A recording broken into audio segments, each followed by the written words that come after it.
Hello बच्चों, how are you. मज़ा आ रहा है इलेक्ट्रोस्टैटिक्स पढ़ने में। तो बच्चों थोड़ा बड़ा चैप्टर है इलेक्ट्रोस्टैट, जैसा कि आप सबको पता है, और इससे 2 या 3 क्वेश्चन हर साल आते हैं। 2 या 3 क्वेश्चन हर साल आते हैं इलेक्ट्रोस्टैटिक्स से। तो इसीलिए इसमें थोड़ा टाइम लग सकता है, क्योंकि हम बहुत जल्दी जल्दी पढ़ा के अगर निकल जाते हैं आगे तो उसका कोई फ़ायदा नहीं है अनटिल अनलेस आप क्वेश्चन को कर ना पाएँ। हालांकि मैं चैप्टर को जब पढ़ा रहा होता हूँ तो उसमें समझाने पर ज़्यादा फोकस करता हूँ, क्योंकि बहुत जितना कम से कम आपको रटना पड़े और कॉन्सेप्ट जितना ज़्यादा क्लियर होगा उतने अच्छे से आप सवाल कर पाएंगे। फिर भी बीच बीच में एग्जांपल्स हम देते रहते हैं, और इतने से ही काम नहीं चलेगा, क्योंकि हमको भी पता है प्रैक्टिस करना पड़ेगा। और प्रैक्टिस करने के लिए हम लास्ट में आपको क्वेश्चन का पिटारा 50, 60, 70, 80 क्वेश्चंस कराते हैं। वो इसलिए कराते हैं क्योंकि वो करेंगे तभी आपकी प्रैक्टिस बनेगी, और प्रैक्टिस बनेगी तभी आप एग्ज़ाम में बीट कर पाएंगे, एग्ज़ाम में क्रैक करेंगे, क्वेश्चंस को क्रैक कर पाएंगे। ठीक है, अगर प्रैक्टिस नहीं रहेगी तो आप कुछ नहीं कर सकते। ओके बच्चों, तो लास्ट चैप्टर में हमने क्या, लास्ट वीडियो में हमने क्या देखा? Different shape and size, sphere हुआ, रिंग हुआ, लीनियर चार्ज डिस्ट्रीब्यूशन हुआ, या कोई आपका शीट हुआ, इन सब की वजह से जो है इलेक्ट्रिक फील्ड और पोटेंशियल कैसे वेरी करता है उसके बारे में हमने पढ़ा है।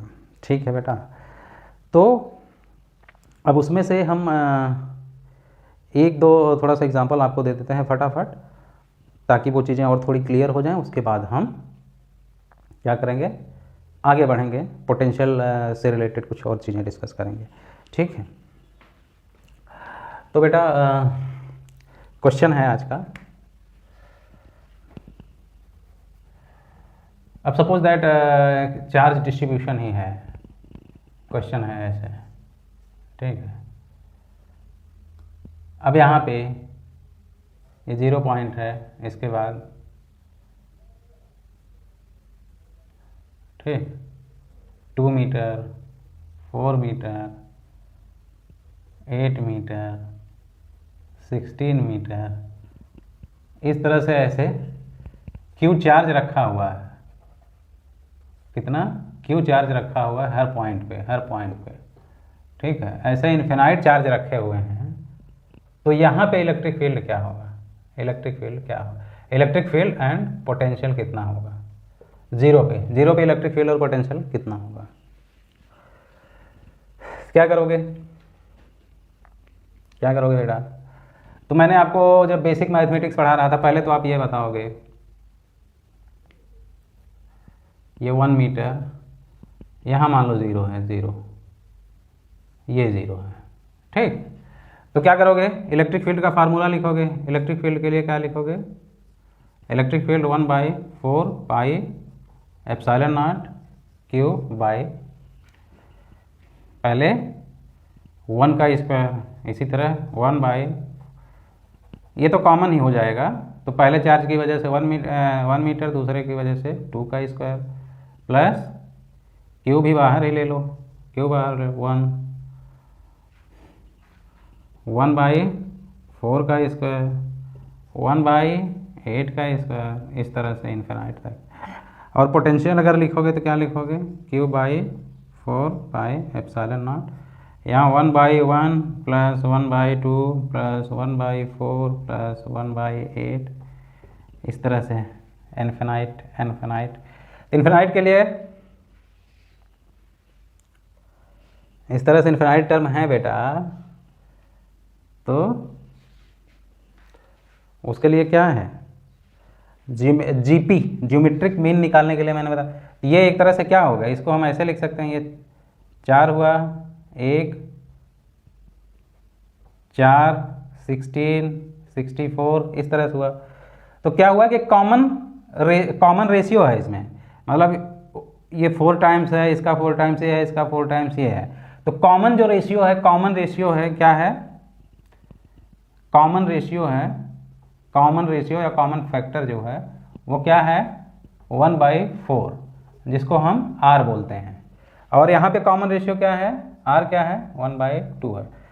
इसी में 1/2 से गुणा करेंगे तो उसके आगे वाला आ जाएगा, 1/2 करेंगे, 1/2 करें तो 1/4, 1/2 करें, ठीक है। और इस तरह से इन्फिनाइट टर्म है, और कहीं इस तरह से कोई बोले 1, +1/2 +1/4 +1/16, इस तरह से अगर इनफिनाइट टर्म को ऐड करना हो तो कैसे ऐड करते हैं? तो ऐड करना हुआ तो कैसे ऐड करते हैं? तो फाइनल जो होता है, फाइनल जो वैल्यू होती है वो क्या होती है? a/1 - r। ये मैं लिखा था, बताया था आपको। तो फाइनल इलेक्ट्रिक फील्ड अगर कोई पूछे तो इलेक्ट्रिक फील्ड जो बताओगे तो क्या हो जाएगी? = Q/4πε0। और ए क्या है? ए क्या है? First term. तो फर्स्ट टर्म दोनों में क्या है? 1 है, उसमें भी इसमें भी। तो यहाँ लिख दो 1/, और r क्या है? Common factor, common factor. ठीक, तो कॉमन फैक्टर है तो 1/1 - r, कॉमन फैक्टर क्या है? 1/4 है उसमें, और इसमें क्या है? 1/1 - 1/2। ठीक, तो यहाँ क्या हो जाएगा? Q/4πε0, और इसमें 4 में से 1 गया तो 3/4, तो ऊपर ये 4 ऊपर चला जाएगा, 3 नीचे आ जाएगा। इधर क्या हुआ? Q/4πε0, 1 में से 1/2 निकला तो 1/2 आया, और उसमें भी 2 ऊपर चला जाएगा, 1 नीचे आ जाएगा। तो ये इलेक्ट्रिक फील्ड हो जाएगा, और ये इलेक्ट्रिक पोटेंशियल उस पॉइंट पे, 0 पॉइंट पे। ठीक, कोई डाउट है? तो ये क्या है? कहाँ से क्वेश्चन आ गया? बेसिक मैथमेटिक्स जो आपको बताया हूँ वहीं से है। और क्वेश्चन?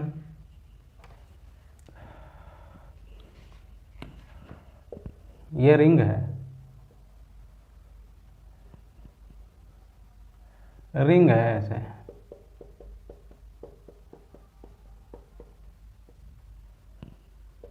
क्यू चार्ज है, ठीक है, या ये है लैम्डा है, लीनियर चार्ज डेंसिटी क्या है? लैम्डा है।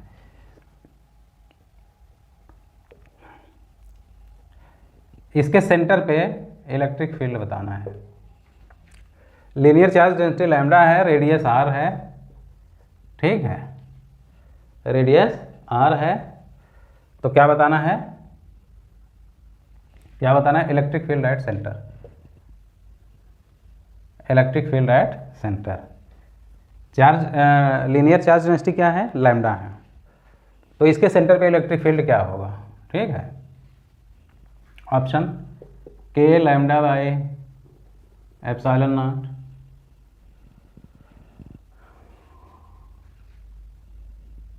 ठीक है, K λ/ε0 कह रहा हूँ, K λ/r, 2K λ/r 0, ठीक है। इस तरह से मैंने ऑप्शन दे दिया। चलो बताओ। तो बेटा आपको ये पता होगा कि अगर ये कंप्लीट रिंग होता, तो अभी मैं पढ़ा के आया हूँ, कंप्लीट रिंग हो, एक तो सेंटर हो गया, और किसी x दूरी पर, किसी x दूरी पर, x दूरी पे इलेक्ट्रिक फील्ड अगर बताना होता था तो हमने क्या बताया था? KQX, ठीक है, x² + r²,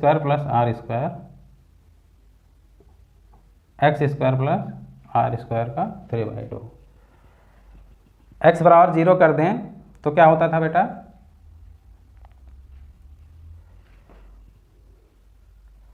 तो क्या होता था? x बराबर 0 करोगे तो ये 0 हो जाएगा, x 0 हो जाएगा तो क्या हो जाता था? 0 आ जाता था, इलेक्ट्रिक फील्ड क्या आ जाता था? 0।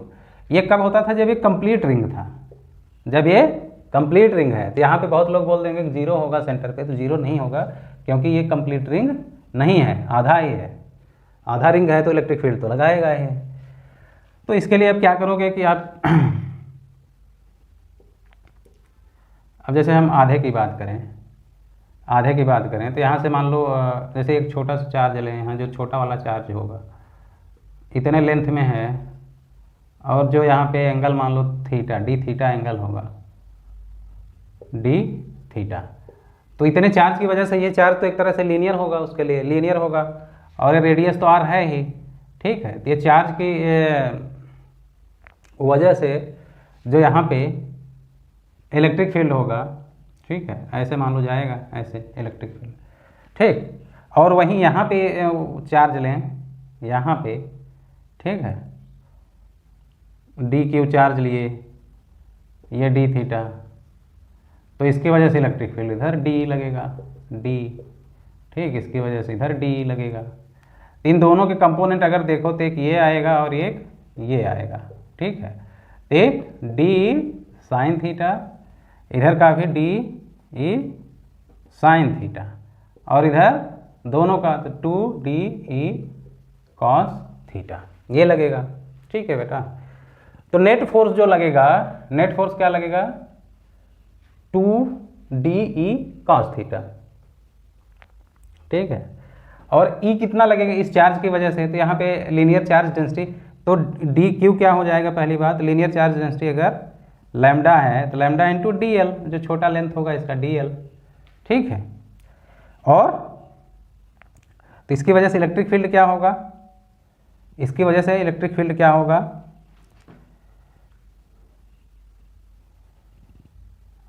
और DL क्या लिखोगे, DL क्या होगा, हमें पता है कि angle is equal to d theta is equal to arc, मतलब DL बाई रेडियस। तो यहाँ से DL बराबर क्या लिख देंगे, RD थीटा, ठीक है। तो DL की जगह हम ये भी लिख सकते हैं लैम्डा RD थीटा, ठीक। तो ये हो गया DQ, ये हो गया DQ, ठीक है।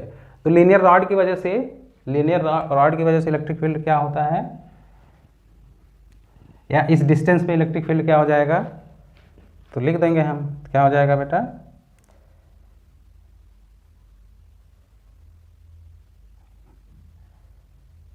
ठीक, तो 1/4 pi epsilon naught DQ by r square, यहीं तो लिखेंगे, यहीं लिखेंगे। तो क्या हो जाएगा 1/4, इसको क्या लिख दें हम, इसको K लिख दें, K इंटू, और DQ की जगह पे क्या लिख दें,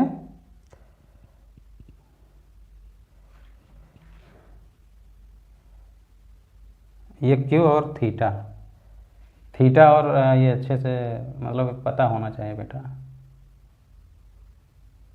ठीक है।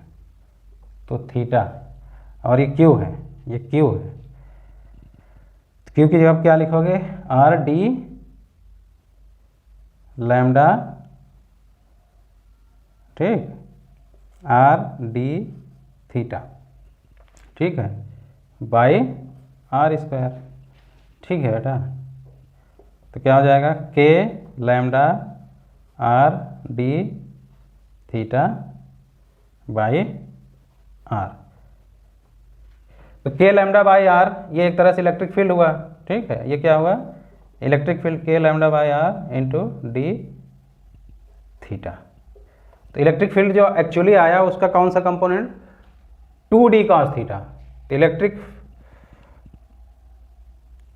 इलेक्ट्रिक फील्ड आया जो है, इतना इलेक्ट्रिक फील्ड आया, ये क्या आया, इलेक्ट्रिक फील्ड आया, ये क्या आया, इतना इलेक्ट्रिक फील्ड क्या है, K lambda D theta into ये आ गया इलेक्ट्रिक फील्ड। और इलेक्ट्रिक फील्ड जो यहाँ पे टोटल लग रहा है, इसका भी कॉस कंपोनेंट। तो यहाँ पे हम ऐसे लिखें अगर, तो इलेक्ट्रिक फील्ड क्या हो जाएगा, टोटल इलेक्ट्रिक फील्ड 2DE, ये DE आया, DQ की वजह से DE आया, ठीक है। क्या आया, छोटा इलेक्ट्रिक फील्ड, छोटे चार्ज की वजह से, तो 2DE कॉस थीटा, ठीक है। तो 2DE की जगह पे क्या आया, ये आया K lambda by r, DE की जगह पे क्या लिख दोगे, K lambda by r into d theta, तो ये तो कांस्टेंट है, अंदर क्या बचा, cos theta into d theta, ये कर दें, ठीक है। एक्चुअली हमको ये इलेक्ट्रिक फील्ड निकालना है टोटल, तो इंटीग्रेट करना पड़ेगा, ठीक है। तो टोटल निकालने के लिए तो कहाँ से कहाँ इसको और लिख देंगे, तो 2K लैम्डा बाई आर, और ये कहाँ से कहाँ इंटीग्रेट कर देंगे, cos theta into d theta को कहाँ से कहाँ इंटीग्रेट कर देंगे, 0 से π/2, मतलब यहाँ से अगर एंगल लें तो ये जो है सॉरी यहाँ से लें तो यहाँ से 0 से π/2, ठीक है, क्योंकि हम आधे का ही ले रहे हैं ना, बाकी आधा वाला हम जोड़ के उसमें जोड़ ले रहे हैं, इसीलिए ट्वाइस कर लें। तो 0 से π/2, तो इसका पहले लिखोगे 2K लैम्डा बाई आर, ठीक, cos theta into d theta, sine theta into d theta क्या होता है, cos theta, sine theta into d theta, sine theta को इंटीग्रेट करते हो तो माइनस कॉस थीटा होता है, कॉस थीटा इंटू इंटीग्रेट करते हो तो साइन थीटा होता है, तो साइन थीटा। अब इसको क्या करोगे, π/2 और 0, एक बार π/2 मतलब 90 रखोगे तो 90 रखोगे 1 आएगा, 0 रखोगे 0, तो फाइनली क्या आ जाए 2k λ/r। तो इलेक्ट्रिक फील्ड फाइनली क्या आ जाएगा 2k λ/r। रिंग की वजह से, हाफ रिंग अगर है तो उसकी वजह से इलेक्ट्रिक फील्ड क्या आ जाएगा 2k λ/r। ठीक है, कोई दिक्कत, आधे की वजह से जो आया, इसकी वजह से जो आएगा वो खाली डी कॉस थीटा होगा, लेकिन नीचे वाला भी जो आएगा तो उसकी वजह से भी डी कॉस थीटा, तो कॉस थीटा कंपोनेंट तो जुड़ जाएगा ना, जो साइन थीटा वाला है ऊपर नीचे कैंसिल हो जाएगा, तो ये आ जाएगा। अगर यहीं इधर का भी रिंग होता, इधर का भी पूरा होता, तो इसकी वजह से भी 2d कॉस थीटा इधर आता, तो ये और ये दोनों क्या करते, कैंसिल हो जाते हैं। ठीक है बेटा, ये चीज़ है। ये सॉलिड स्फेयर है, कैसा स्फेयर है, सॉलिड, ठीक है, और ये हॉलो स्फेयर है, ये कैसा स्फेयर है, हॉलो, हॉलो, ठीक है। तो इसके बीच का रेडियस जो है a है और इसके बीच का b है। ओके बेटा, या r और कैपिटल R ऐसे कर दें। अब यहाँ पे बोल रहा है कि इस पर अंदर वाले पर प्लस क्यू चार्ज है, प्लस क्यू चार्ज है अंदर वाले पे, ओके, अंदर वाले पर प्लस क्यू चार्ज है, तो पोटेंशियल डिफरेंस बिटवीन V, ये A, ये B, ए बी ही कर दें, ये स्मॉल ए, ये बी, तो potential difference between a minus v b जो है क्या है, वी है। Okay, when -3q charge given at b surface, then find VA minus VB। ये पहले है VA माइनस VB इनिशियली, ठीक है, इस पे प्लस क्यू चार्ज था बेटा अंदर वाले पे, तो potential difference VA minus VB V था। अब इस पे -3q चार्ज, -3q चार्ज इस पे ऐड कर दिए, अब पोटेंशियल डिफरेंस क्या होगा, अब पोटेंशियल डिफरेंस क्या होगा, चलो वीडियो को पॉज करो और बताओ, वीडियो को पॉज करो और बताओ क्या करोगे। अभी जो अंदर ये है तो इस पे चार्ज रखे हो, तो ये चार्ज इंड्यूस हुआ होगा इस पे, मतलब इसके सरफेस पे ये होगा चार्ज ऐसे ऐसे, ठीक है, तो ये चार्ज इस पे होगा, तो इस पर भी तो अंदर की तरफ उतना ही चार्ज नेगेटिव इंड्यूस होगा और बाहर की तरफ उतना ही पॉजिटिव होगा, इधर माइनस क्यू इधर प्लस क्यू। तो अगर सरफेस की बात करें, ठीक है, तो सरफेस की बात करें तो एक तरह से ये दोनों चार्ज है नेगेटिव और पॉजिटिव, तो नेगेटिव पॉजिटिव दोनों क्या मिलके क्या कर देंगे, उसको कैंसिल, मतलब इसलिए मैं बोलता हूँ कि इंड्यूस्ड चार्ज का कोई नेट रिजल्ट नहीं होता, समझ गए, इंड्यूस्ड चार्ज का कोई नेट इफेक्ट नहीं होता, दोनों थोड़ा प्लस इंड्यूस होगा थोड़ा माइनस भी होगा। तो हम ये इंड्यूस की बात अभी नहीं करेंगे, हम खाली ये देखेंगे, हम खाली क्या देखेंगे कि इसकी वजह से पहले ए पर इलेक्ट्रिक पोटेंशियल देखें तो वी ए लिखोगे तो क्या लिखोगे, इसकी वजह से तो इसके सरफेस पे ही है ना, तो क्या लिखोगे Q/4 एप्सिलॉन नॉट 1/4 Q/A, इसकी वजह से, और इसी चार्ज की वजह से ये तो गोले के बाहर हुआ, तो गोले के बाहर कोई भी पॉइंट हुआ मतलब यहाँ पे B डिस्टेंस पे, तो वो भी क्या हो जाएगा प्लस 1/4 एप्सिलॉन नॉट Q/B, यही तो हुआ, ठीक है बेटा। मैं कहने का मतलब ये है कि वी ये हुआ और वी बी कोई पूछेगा तो वी बी क्या होगा 1/4 pi epsilon naught q by b. अरे कोई गोला है उससे बाहर किसी भी आर डिस्टेंस पे पूछे यहाँ जितना तो सीधे सीधे क्यू बाई आर लिख देते हो, ठीक है। तो बाहर का तो कोई दिक्कत ही नहीं है, दिक्कत अंदर होता है, तो ये बाहर चले गए। तो v a minus v b क्या दिया है, we a minus v b, तो क्या हो गया 1/4 पाई एप्सिलॉन नॉट, यहाँ क्यू लिख दो 1/a माइनस 1/b, यही तो हुआ। और ये दिया कितना है, v दिया है। अब -3q चार्ज यहाँ पे आ जाएगा बेटा, तो अभी तक बाहर वाले गोले पर net charge on outer sphere क्या था, 0 था। लेकिन अब -3q चार्ज अगर दे दिया तो नेट चार्ज इस पे आ गया इतना। अब नेट चार्ज इस पे इतना आ गया और ये बाकी छोटा वाला गोला इसके अंदर है। तो अब VA बराबर अगर लिखना हुआ तो क्या लिखोगे, VA बराबर क्या लिखोगे, Q/4 पाई एप्सिलॉन नॉट, ठीक। एक तो अंदर वाले का अपना जो है चार्ज है तो क्या Q/A है, ठीक। और बाहर वाले गोले की वजह से तो इसका जो पोटेंशियल होगा इसके सरफेस पे जो होगा वही पोटेंशियल उसके अंदर चाहे जहाँ भी चले जाओगे, इसके सरफेस पे जो है तो यहाँ भी पोटेंशियल उतना ही लगेगा। लेकिन चार्ज क्या है -3q/b,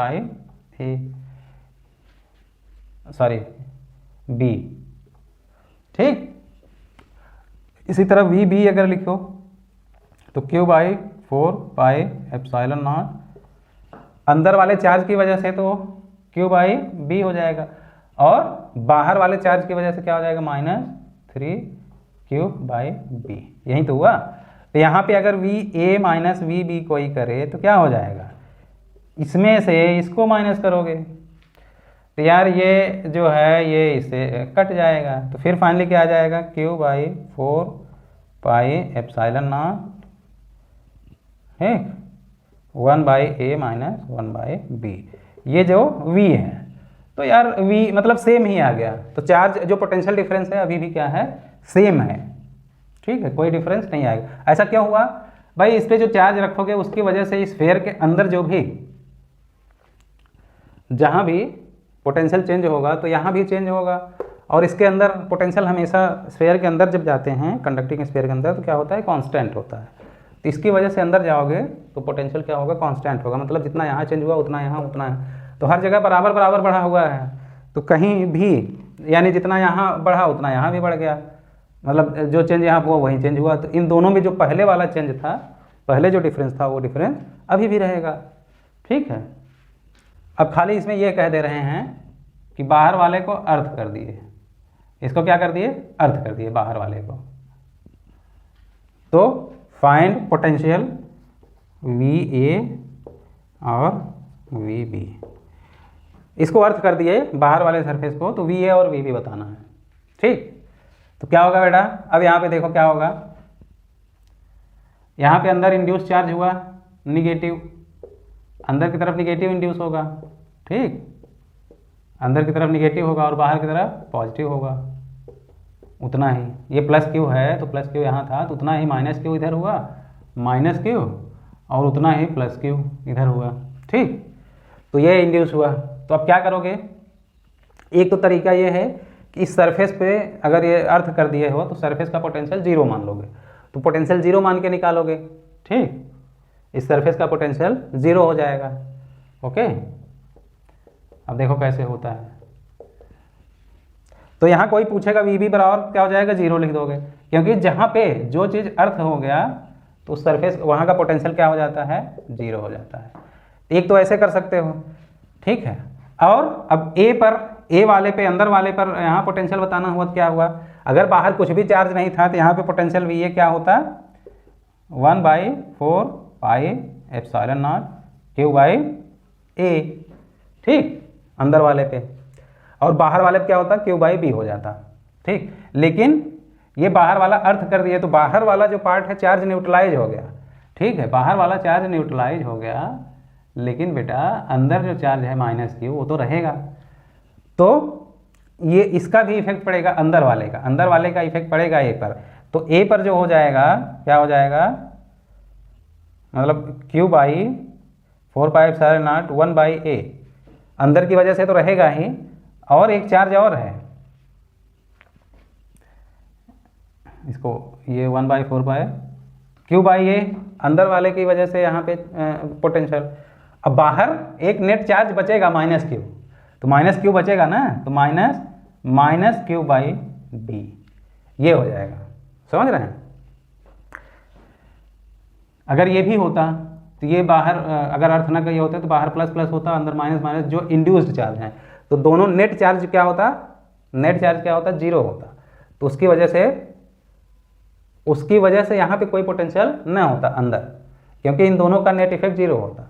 ठीक है, लेकिन अब क्या है कि ये जब अर्थ कर दिए तो बाहर वाला तो खत्म हो गया, न्यूट्रलाइज हो गया, तो अंदर वाला बचा, तो उसकी वजह से नेट चार्ज ये होगा, क्या हो जाएगा 1/4πε0।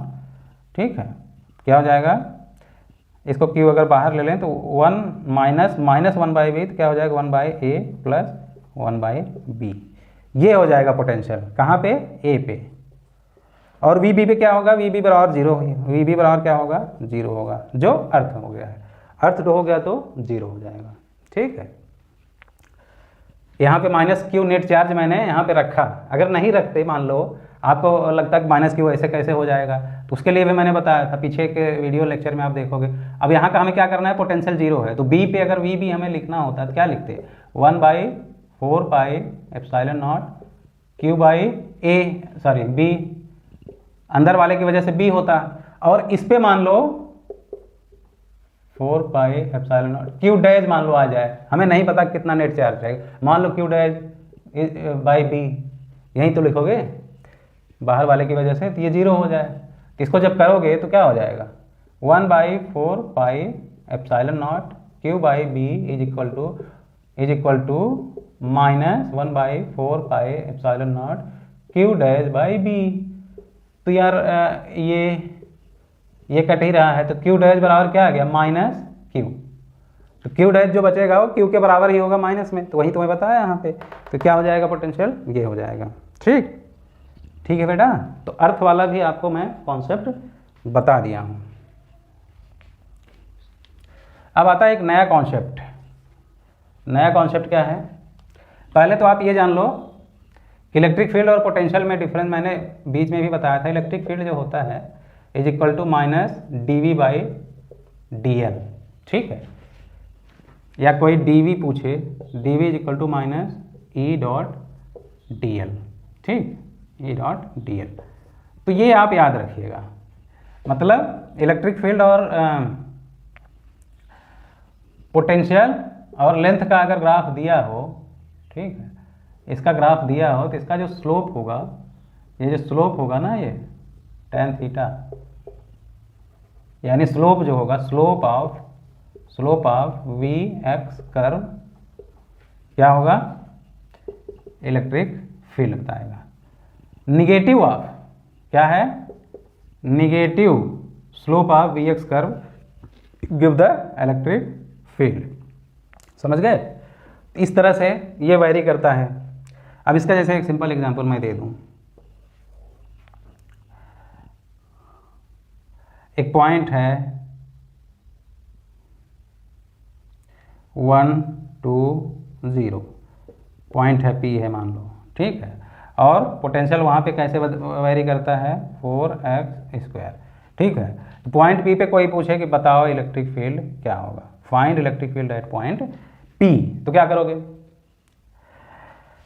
पॉइंट P का कोऑर्डिनेट 1 2 0 दिया हुआ है और इलेक्ट्रिक फील्ड पूछा है बेटा, तो क्या करोगे, तो हमें पता है कि V कैसे वैरी कर रहा है, 4x² 4x² का मतलब, V का मतलब क्या हुआ, 4x² का मतलब क्या हुआ, ये I हुआ, ठीक है, प्लस 0 J हुआ, प्लस 0 K हुआ, ऐसे लिख सकते हो। इसका मतलब ये I मतलब x एक्सिस पे वैरी करता है, J और K पे वैरी नहीं करता, मतलब y z कोऑर्डिनेट पे वैरी नहीं करता। ठीक है, तो इलेक्ट्रिक फील्ड निकालोगे तो क्या निकालोगे, -dV/dt d l, minus d v by d l. तो क्या हो जाएगा, d v by d l या डी एक्स करो तो इसका d v by d x करोगे तो क्या हो जाएगा 8x माइनस 8x, ठीक है। और x की वैल्यू क्या है यहाँ पे आई जे के या एक्स वाई जेड लिखें, एक्स वाई जेड, यही तो x की वैल्यू 1 है तो क्या हो जाएगा -8। इलेक्ट्रिक फील्ड क्या आ गया माइनस। अच्छा माइनस, इस फार्मूले में माइनस क्यों है बार बार, माइनस इसलिए है बेटा क्योंकि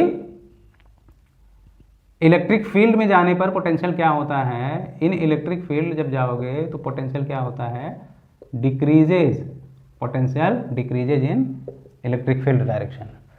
पोटेंशियल ज़्यादा होगा जितना इलेक्ट्रिक फील्ड के डायरेक्शन में पोटेंशियल कम हो जाएगा, या इलेक्ट्रिक फील्ड के अपोजिट जाओगे तो पोटेंशियल, यानी जहाँ पे पोटेंशियल बढ़ रहा होगा वहाँ पे इलेक्ट्रिक फील्ड कम हो रहा होगा, इलेक्ट्रिक फील्ड के डायरेक्शन में जाओगे तो पोटेंशियल कम हो रहा होगा, ठीक है। ये निगेटिव साइन इसलिए, तो निगेटिव साइन जरूर इसमें याद रखना। तो इस पर इस तरह से क्वेश्चन बनते हैं। और यहीं अगर ये ग्राफ ऐसे दे, ई और एक्स ग्राफ दिया है, ठीक है, ई और एक्स ग्राफ दिया है बेटा, कुछ भी ई एक्स ग्राफ दे दिया है, तो क्या होगा, एरिया अगर निकाल लोगे, एरिया निकाल लोगे तो क्या बताएगा पोटेंशियल, एरिया निकाल लोगे तो क्या बताएगा पोटेंशियल, ठीक है। तो जैसा कि मैं काइनेमेटिक्स में मोशन इन वन डायमेंशन उधर सब बताया हूँ, तो इस तरह से इस पे क्वेश्चन बनते हैं, तो ये आएंगे तो ठीक उसी तरह रहेगा। तो ये इस तरह से वेरी करता है। अब आ जाते हैं एक जो इम्पोर्टेंट पार्ट है, equi potential surface, equi potential surface. Equi potential surface क्या है बेटा, सपोज दैट ये आपको मान लो चार्ज रखे हो प्लस क्यू चार्ज, ठीक है, तो यहाँ से इलेक्ट्रिक फील्ड लाइन ऐसे ऐसे जाएंगे, इलेक्ट्रिक फील्ड लाइन ऐसे ऐसे जाएंगे, ठीक, परपेंडिकुलरली जाएंगे। तो कोई पूछे यहाँ आर डिस्टेंस पे इलेक्ट्रिक फील्ड क्या होगा, तो आप बोल दोगे 1/4πε0 Q by r square, electric field बोल दोगे, ठीक है। और पोटेंशियल भी 1/4πε0 Q बाई आर, ठीक। अब यार एक सर्कल आर रेडियस को लेकर सर्कल खींच दो, इसका मतलब जितने भी पॉइंट हैं इन सब पॉइंट पे पोटेंशियल क्या होगा, ए बी सी डी, ठीक है। तो ऑल पोटेंशियल क्या होंगे, वी सी वी डी, क्योंकि सब आर डिस्टेंस पे हैं, 1/4πε0 सेम है, क्यू सेम है, आर बदल रहा है, तो ये आर सेम डिस्टेंस पे हैं, सेम डिस्टेंस पे हैं, तो सब पे पोटेंशियल क्या है, इक्वल है, पोटेंशियल क्या है, इक्वल है, एक तरह से कांस्टेंट है, ठीक है, कांस्टेंट या इक्वल, इसीलिए इसको बोलते हैं इक्वी पोटेंशियल सरफेस। तो किसी भी इलेक्ट्रिक फील्ड पे वो सारे पॉइंट जहाँ पे पोटेंशियल सेम हो उसको क्या बोलते हैं, इक्वी पोटेंशियल सरफेस, ठीक है। अब यहीं अगर दूसरा सर्कल लें ऐसे, अब ये पॉइंट यहाँ पे पोटेंशियल अलग होगा, यहाँ पे पोटेंशियल अलग होगा, लेकिन इनसे डिफरेंस होगा, लेकिन इन सब का आपस में जो पॉइंट होंगे वो सेम होंगे, ठीक है। तो इक्वी पोटेंशियल सरफेस का इंपॉर्टेंस इसलिए है कि उससे हमें पता चलता है कि पर्टिकुलर फील्ड, मतलब उससे ये हमें पता चलता है कि ये सब सेम पोटेंशियल है, मतलब जो भी वो चार्ज होगा जहाँ से इलेक्ट्रिक फील्ड आ रहा होगा तो वहाँ से ये इक्वी डिस्टेंस पे होंगे, इसका यह मतलब हुआ इक्वी डिस्टेंस पे होंगे, ओके बच्चों। अब यहाँ पे एक चीज़ ये देखो, जो इलेक्ट्रिक फील्ड लाइंस जा रही हैं, ई जा रही हैं, इक्वी पोटेंशियल सरफेस के क्या हैं, परपेंडिकुलर, क्या हैं, परपेंडिकुलर, वी ए है, ठीक है, V1 V2 ये परपेंडिकुलर होती हैं। तो एक चीज़ तो क्लियर हो गया कि जो इलेक्ट्रिक फील्ड होगा इक्वी पोटेंशियल सरफेस, अगर कोई भी इक्वी पोटेंशियल सरफेस जो है ऐसे हो सकता है या सर्कुलर कुछ भी हो सकता है, ठीक है। तो वहाँ पे इलेक्ट्रिक फील्ड लाइंस जो भी होंगी वो उसके परपेंडिकुलर निकलेंगे, ओके बेटा। इक्विपोटेंशियल सरफेस जैसे इलेक्ट्रिक फील्ड लाइंस के बारे में था, इक्विपोटेंशियल सरफेस जो होंगे वो भी एक दूसरे को क्रॉस नहीं करते। इक्विपोटेंशियल सरफेस एक दूसरे को क्रॉस नहीं करेंगे। ऐसा नहीं हो सकता कि एक ऐसे लाइन रहे एक ऐसे और सब दोनों इक्विपोटेंशियल सरफेस हों, एक दूसरे को क्रॉस नहीं करेंगे। इनका जो टेंजेंट होता है, इक्विपोटेंशियल सरफेस का जो टेंजेंट लोगे, टेंजेंट जो लोगे वो मैग्नीट्यूड बताएगा, मैग्नीट्यूड ऑफ इलेक्ट्रिक फील्ड। ठीक है, टेंजेंट जो होगा वो क्या बताएगा, मैग्नीट्यूड ऑफ इलेक्ट्रिक फील्ड। ठीक है बेटा, तो इक्विपोटेंशियल सरफेस का अब यूनिफॉर्म इलेक्ट्रिक फील्ड हो या नॉन यूनिफॉर्म इलेक्ट्रिक फील्ड। ठीक है, यूनिफॉर्म इलेक्ट्रिक फील्ड मैंने क्या बताया था,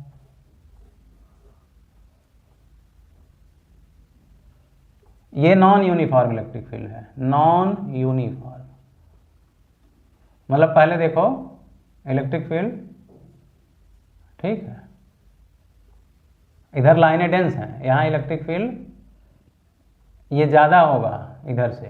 ठीक है, तो इलेक्ट्रिक फील्ड ज़्यादा होगा, इलेक्ट्रिक फील्ड लाइन ज़्यादा होगी, और यूनिफॉर्म इलेक्ट्रिक फील्ड मतलब पैरेलल रहेंगे। इलेक्ट्रिक फील्ड लाइन के बीच में जो डिस्टेंस होगा, तो यहाँ E1 E2 बराबर E, ये यूनिफॉर्म इलेक्ट्रिक फील्ड होगा, यूनिफॉर्म। तो यूनिफॉर्म इलेक्ट्रिक फील्ड में जो भी इक्विपोटेंशियल सरफेस होंगे, ठीक है, उनका ग्रेडियंट कांस्टेंट रहेगा। ग्रेडियंट कांस्टेंट मतलब dV/dl जो होगा E होता है, यही होता है, माइनस dV/dl, ये क्या आएगा, कांस्टेंट आएगा। इसमें क्या है, इसमें ग्रेडियंट कांस्टेंट नहीं आएगा क्योंकि इलेक्ट्रिक फील्ड यूनिफॉर्म नहीं है। ओके, तो इक्विपोटेंशियल सरफेस में अब यूनिफॉर्म इलेक्ट्रिक फील्ड दे या नॉन यूनिफॉर्म इलेक्ट्रिक फील्ड। अब जैसे सिंपल सा ये है कि आपको ये बोले कोई कि ऐसे है, अब इस पर एक क्वेश्चन आता है, बहुत इंपॉर्टेंट क्वेश्चन है। ठीक है बेटा, बहुत इंपॉर्टेंट क्वेश्चन है। इसमें इक्विपोटेंशियल सरफेस ऐसे दिया है, ठीक है, ऐसे ये थीटा जो है, थीटा है, एंगल जो है थीटा है। ठीक, इक्विपोटेंशियल सरफेस दिया हुआ है और ये 10 है, ये 20 है, ये 30 है, ये 40 है वोल्ट। ठीक, और ये 1 मीटर है, 2 मीटर है, 3 मीटर है, 4 मीटर। ठीक है, ये x है, थीटा बराबर 30 दिया है, थीटा बराबर 30 दिया। अब इसमें ये क्वेश्चन है, ये क्वेश्चन आया हुआ है, इसमें क्वेश्चन क्या पूछता है, find electric field and direction. Electric field बताना है, magnitude and direction, find electric field and direction. तो क्या करोगे, अब बेटा देखो यहाँ पे जो इलेक्ट्रिक फील्ड हमको निकालना हुआ, तो क्या निकालोगे, पोटेंशियल डिफरेंस और उनके बीच का डिस्टेंस का ग्रेडियंट, मतलब माइनस dV/dl। ठीक है, तो किसी भी देखो ये दो लाइनों के बीच जो है ये कांस्टेंट डिफरेंस है, तो इसका मतलब ये कैसा होगा, जो भी होगा ये कैसा होगा, यूनिफॉर्म इलेक्ट्रिक फील्ड होगा, इतना तो कंफर्म है, यूनिफॉर्म इलेक्ट्रिक फील्ड होगा। ठीक, अब देखो किन्हीं दो के बीच का आप गैप निकाल लो, किन्हीं दो के बीच का आप गैप निकाल लो। ठीक है, तो अच्छा दूसरा क्या हुआ, ये इक्विपोटेंशियल सरफेस ये है, तो इलेक्ट्रिक फील्ड का डायरेक्शन क्या होगा, इसके परपेंडिकुलर होगा, ये भी आपको पता होगा। तो इस पे परपेंडिकुलर अगर हम डालें ऐसे ऐसे, ये 90 होना चाहिए। ठीक है, ये 90 होना चाहिए, तो ये 90 होना चाहिए। परपेंडिकुलर डायरेक्शन जो है क्या होगा, इस तरह। इलेक्ट्रिक फील्ड का डायरेक्शन क्या होगा, perpendicular to the equipotential surface, perpendicular to the equipotential surface, यही तो। अब देखो, तो ये अगर ये 30 है, ये 90 है। ठीक है, dV निकालना हुआ तो dV is equal to minus e dot d l, इसको क्या लिखेंगे minus e dot d l cos theta, ये लिखेंगे। ठीक है, और देखो तो जो ये ग्राफ किसके किसके बीच है, ये पोटेंशियल और एक्स के बीच का ग्राफ नहीं है। यहाँ पे कहीं ये नहीं लिखा है कि वाई एक्सिस पे पोटेंशियल है, इस पे एक्स है डिस्टेंस, एक्स डिस्टेंस है और डिस्टेंस के साथ इक्वी पोटेंशियल सरफेस दिखा दिया है। ठीक है, तो यहाँ पे अब देखो ई dot d L, E vector ये है, ई वेक्टर क्या है, ये परपेंडिकुलरली जा रहा है। ठीक, इसको मैं थोड़ा सा आपको जगह बना दूं, अच्छा सवाल है। ठीक, ये पोटेंशियल, ये 30 और ये इलेक्ट्रिक फील्ड। ठीक है, ये 90 है, ये 90 है। ठीक, तो डी एल या डी एक्स जो हुआ ये हुआ और इलेक्ट्रिक फील्ड ये हुआ। तो इलेक्ट्रिक फील्ड और इलेक्ट्रिक फील्ड और डी एल के बीच में जो डिस्टेंस हुआ, जो एंगल हुआ वो क्या हुआ 30 है 90 है, तो क्या हो गया minus E D l cos 120। ठीक, ये हुआ। और डिफरेंस कितना हुआ डी वी, दो के बीच का डिफरेंस मान लो 10-20 का देखें तो यहाँ 10 हुआ। ठीक है, तो यहाँ पे क्या करोगे डी वी क्या लिखोगे 10 10 और ई जो है ई ही रहेगा माइनस लगा के into D L. D L difference क्या रहेगा, ये 1 सेंटीमीटर 2 सेंटीमीटर 3 4, तो उस डी एल क्या हुआ, डी एल क्या हुआ 2 - 1 तो 1 सेंटीमीटर या 10 की पावर -2 मीटर, तो 10 की पावर -2 मीटर इंटू cos 120 की वैल्यू कितनी होती है -1/2। ठीक है, cos 120 की वैल्यू कितनी होती है, cos 120 कितना होता है -1/2, cos 60 की वैल्यू कितना होती है 1/2। ठीक है, तो 120 का -1/2। तो अब देखो ये क्या हो गया, ये माइनस ये भी माइनस, कितना हो गया ये प्लस हो गया e इंटू 10 की पावर -2/2 और इधर कितना आया 10। ठीक, तो यहाँ से e = निकालोगे तो क्या आ जाएगा 2 × 10 और ये नीचे 10 की पावर -2। ठीक, तो कितना हो गया 20 गुणे ये ऊपर चला जाएगा 10 की पावर 2, 10 की पावर 2 कितना हो गया 2000। कितना हो गया 2000 न्यूटन पर कूलम। और डायरेक्शन क्या हुआ 120 डिग्री फ्रॉम एक्स एक्सिस। कितना 120 डिग्री फ्रॉम एक्स एक्सिस। तो यहाँ से डायरेक्शन क्या होगा, तो डायरेक्शन हमें इसलिए यहाँ क्लू हमें क्या मिला कि इक्वी पोटेंशियल सरफेस है, तो वहाँ पे हम डायरेक्शन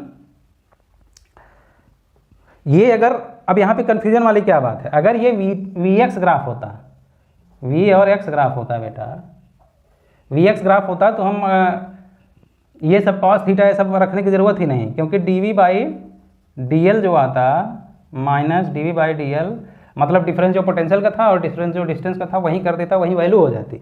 लेकिन ये वी एक्स ग्राफ नहीं है, इसने ये ग्राफ बना दिया है, यहाँ पे दिखा दिया है कि इक्वी पोटेंशियल सरफेस है, इधर एक्स के साथ वेरी कर रहा है, इसलिए यहाँ पे ये दिक्कत हुआ।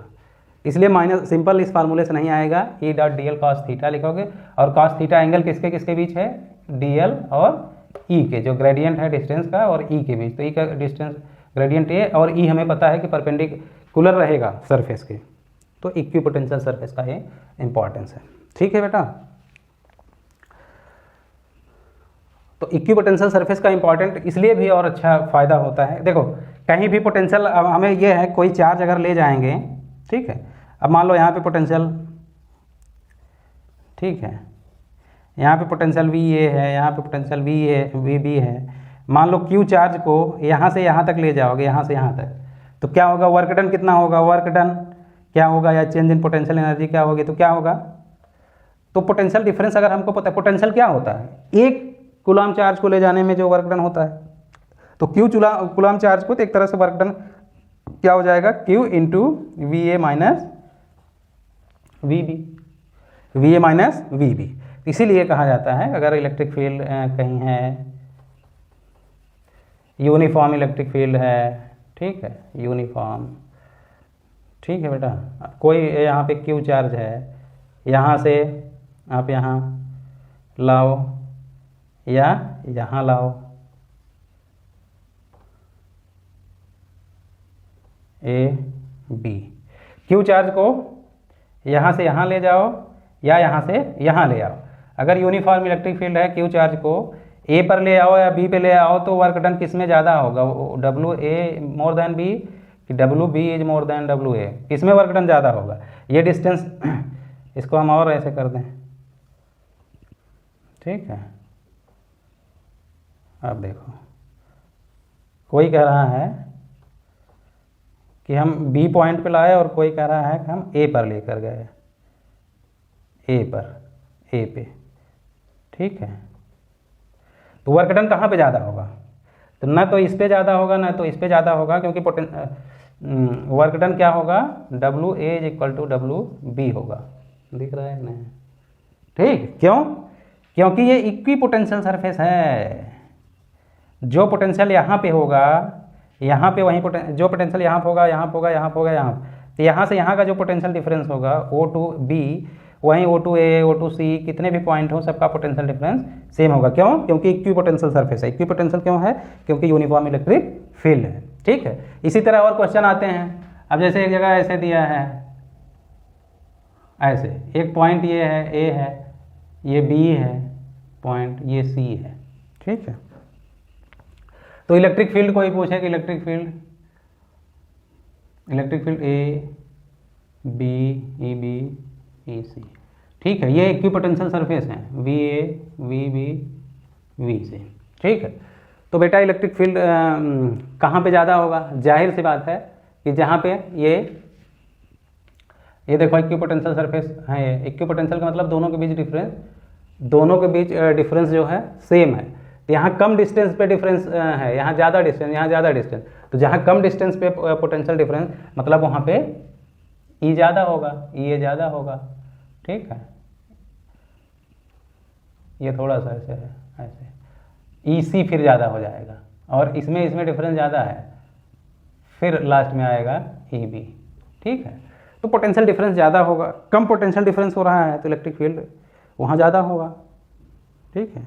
और दूर दूर पे उतना पोटेंशियल डिफरेंस होगा तो इलेक्ट्रिक फील्ड वहाँ पे कम होगा, ठीक है बेटा। तो इक्वी पोटेंशियल सरफेस हो गया। अब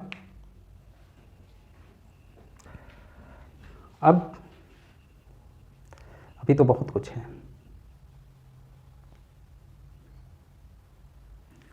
तो अभी के लिए ये वीडियो यहीं पे समाप्त करते हैं। नेक्स्ट वीडियो में हम फिर से और आगे प्रोसीड करेंगे। आगे प्रोसीड करने का अभी खास कुछ बचा नहीं है। गॉस लॉ पे थोड़े से कुछ फार्मूले हैं वो हम बता देंगे आपको, और उसके बाद डाइपोल पे आएंगे। डाइपोल बहुत इंपॉर्टेंट पार्ट है, ठीक है। उसके बाद लगभग ख़त्म हो जाएगा इलेक्ट्रोस्टैट। उसके बाद हम ढेर सारे क्वेश्चन लगवाएंगे, ओके बेटा। तो चलिए अभी के लिए फ़िलहाल इतना ही। वीडियो को लाइक, सब्सक्राइब और शेयर करना ना भूलें, क्योंकि ये बहुत यूजफुल वीडियोज़ हैं और इनसे आपको A to Z आपका कॉन्सेप्ट क्लियर होता चला जाएगा। फिर भी कोई कन्फ्यूजन, कोई कमी रहे तो आप कमेंट बॉक्स में ज़रूर मुझे कमेंट कर सकते हैं या मेरे मेल ID पे मेल कर सकते हैं, ओके बच्चों।